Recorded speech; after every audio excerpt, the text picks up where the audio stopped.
crack crackdown in operation. American undercover agents in Miami coming down on those selling the most powerful cocaine-based narcotic known, crack.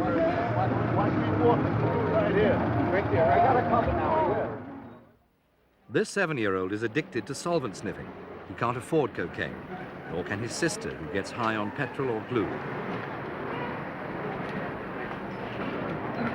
They don't live in Miami, they live in Medellin, Colombia. It's here that the Medellin Cartel operates the world's largest cocaine ring, from the growing of the coca leaf to distribution of the finished killer product. And with yearly profits estimated at between $7 and $8 billion, it's hard to make even a small dent in the cartel's operation.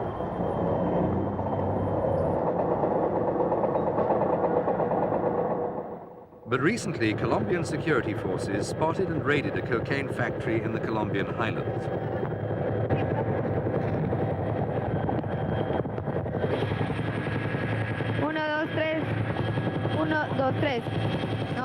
About 20 peasant workers were arrested, but the men who run the operation got away. Police say the drugs haul was worth tens of millions of dollars.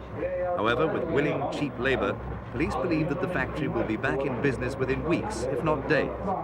Basic wooden huts were used to house the simple, easy-to-install refining equipment. Destroying another batch of the killer drug is a far from mortal wound to the cartel's body. It is nevertheless a major coup for the drugs investigators. Every multinational has a board of directors. These 3 men are the world's top cocaine executives, the Medellin Cartel. Jorge Luis Ochoa is the cartel's #2 man. Jose Rodriguez Gacha, who's 40, is the 3rd man on the drug totem. The chairman of the board is Pablo Escobar, who at 39 is reputed to be the world's 14th richest person. Escobar's office in Medellin is known as the bunker for fairly obvious reasons. The high walls and armed guards are designed to keep out the enemy. Someone tried to kill Escobar with a car bomb recently. Local people say it was the United States Drug Enforcement Agency. Escobar's ranch is a monument to his illegal trade. The plane over the gate is the first he used to transport illegal drugs. In the grounds, another odd souvenir Escobar bought at auction, the bullet-riddled car of a Chicago gangster. In one of its rare moves against the drug barons themselves, the Colombian Air Force bombed an airstrip at the ranch, wrecking one of Escobar's planes and destroying a number of hangars. Escobar was not at the ranch at the time of the bombing. The cartel and its senior employees live on the hills overlooking Medellin, where an apartment can cost more than $1 million.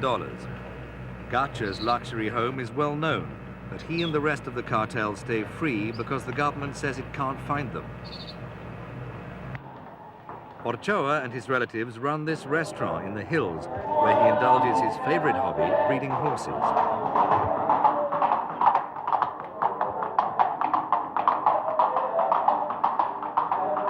Money is no object, profit margins in the billions.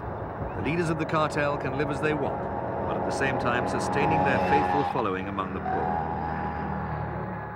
A Robin Hood image is projected and nurtured, handing out money to the peasants and building new homes for them when the government won't. Nearly everyone in Medellin supports the cartel. Those who don't are either dead or the targets of retribution, like the local newspaper editor whose offices were bombed when he published a critical article. This is the most violent of cities. There's a killing every 3 hours, some committed by local motorcycle gangs who will murder for as little as $100. The Colombian Attorney General was killed here in February. 2 other ministers have also been murdered. 800 narcotic agents were killed last year. The government's under siege, but looks elsewhere to apportion blame. When is the government going to move against these people? The government is moving all the time against those people. But they're living free. They've been living free there for 10 years. Well, today is not the day to speak about that, but the position of Colombia is very clear about this thing.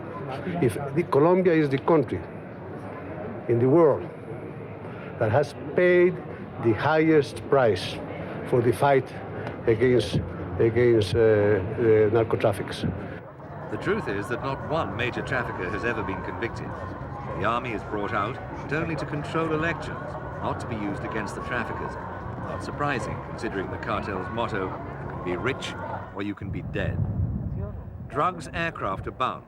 The Americans who closed down their drugs agents' offices in Medellin because of the danger admit that only fools would ask questions about flight plans. Only occasionally do the cartel suffer setbacks, and as usual, it's other people who pay the price. Little airstrips in the Bahamas are used for refueling on the way to the USA. Some pilots never make it, their wrecked aircraft lying as monuments to their illegal endeavors.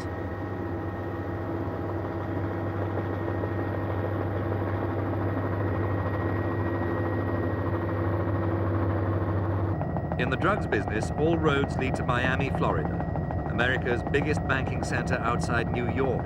It's the gateway to Central America and the cocaine warehouses. The Medellin Cartel's investment in South Florida real estate is estimated at hundreds of millions of dollars. This is a rich material society where novelties are sought and paid for.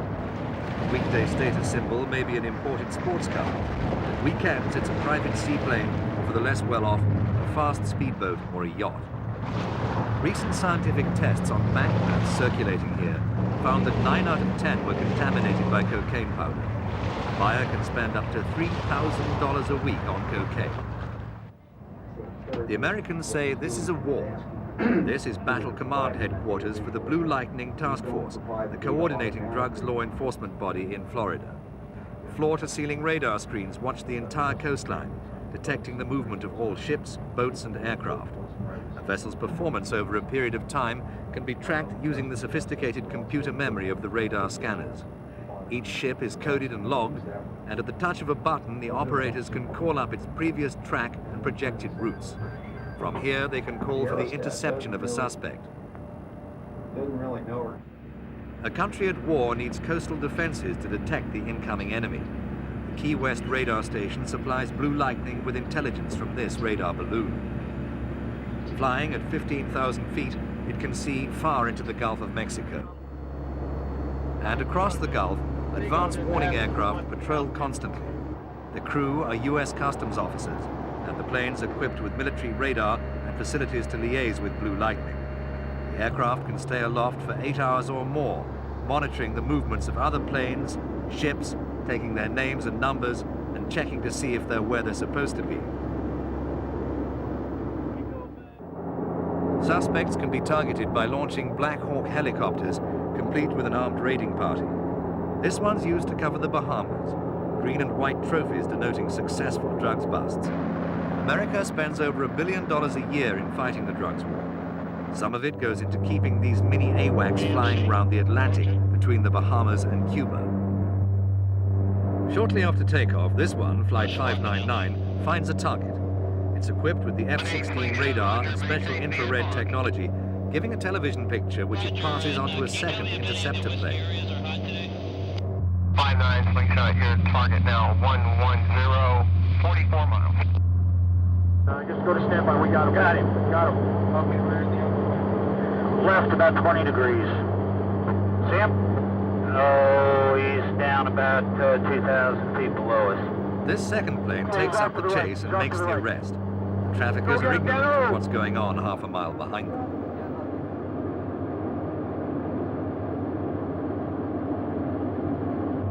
On the infrared screen, the operator can watch and direct the pursuit operation. The crew believe it's the same aircraft they chased 2 nights ago and lost. 100 miles after contact, the target lands. The AWACS circles to provide cover. The arrest plane lands and blocks the runway. There is no escape. All right, Jack. Both on the flare. Nice job, Jack. You got him. He's turning it to the side. Another one my wife can't watch. Armed officers surround the plane. There's no resistance. The smugglers are taken. Another skirmish in the long battle is won. The victories are few and far between.